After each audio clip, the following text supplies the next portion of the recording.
Bagong matutuklasan ngayon mga idol. Mayroong nagpapagawa dito sa atin na SIM mga idol. Kamukha ng XRM mga idol. Yan mga idol oh. Yan mga idol. SIM 110 mga idol. Para siyang XRM mga idol.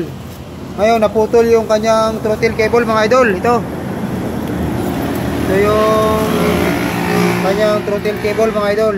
Yan, putol. Ngayon, hahanapan natin mga idol ng kasukat kung anong throttle cable ang magkakasya dito mga idol. Yan. Yan ang itsura niya mga idol.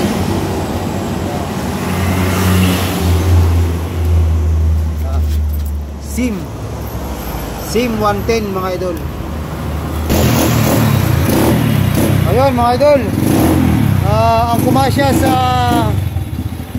motor na to mga idol, itong SIM SYM mga idol na throttle cable ay pang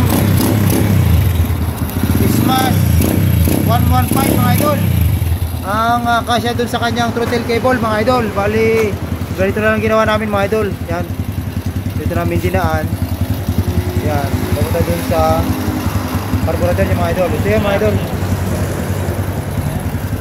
Ito mga idol.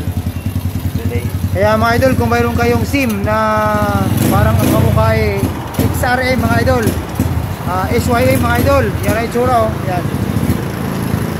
Ang kamukha ng ang kaparehas na throttle cable niya mga idol ay pang Smash. Yan, Smash 115 mga idol. Pasok doon sa kanyang mga idol, carburetor mga idol.